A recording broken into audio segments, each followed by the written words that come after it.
जैसे ही शाम ढलती है, मछली पकड़ने वाले गांव पर एक उदास रंग छा जाता है, जिसके जीवंत रंग गांव वालों की निराशा से फीके पड़ जाते हैं। मीरा और अर्जुन क्षितिज के खिलाफ सिलहूट में खड़े हैं। उनके चेहरे चिंता से उकेरे गए हैं, क्योंकि वे अंतहीन समुद्र को देखते हैं। ग्रामीण इकट्ठा होते हैं। उनकी आवाजें चिंता से दबी हुई हैं।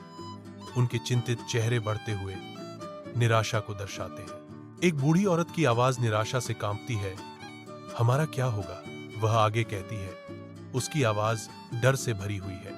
हम मछली भी नहीं ढूंढ पा रहे हैं। समुद्र उनके सामने फैला हुआ है, उनकी दुर्दशा के प्रति उदासीन, जबकि गांव इंतजार कर रहा है, आशा और निराशा के बीच निलंबित। मीरा और अर्जुन रात के समुद्र में दूर तक तैरते हैं, क्योंकि ऊपर भयावह बादल जमा हो जाते हैं। जैसे ही लहरें उठती हैं, डर उन्हें जकड़ लेता है। नाव हिंसक रूप से हिल रही है।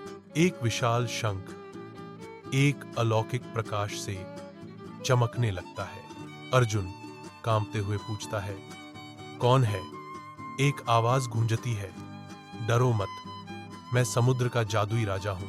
समुद्र की स्याहीदार गहराई से एक शानदार आकृति ऊपर उठती है। चमकदार मोतियों के मुकुट से सजे हुए समुद्र राजा घोषणा करते हैं, तुमने मेरे समुद्र को गंदा कर दिया है, इसलिए मछलियां कम हो गई हैं। मीरा, उसका स्वर पश्चाताप से भरा हुआ, विनती करती है, हमें क्षमा करें महाराज, हम समुद्र को साफ करेंगे। समुद्र राजा, उसके भाव थोड़ा नरम पड़ते हुए आशा की एक झलक देते हैं। यह मोती आपकी मदद करेगा, वह कहता है।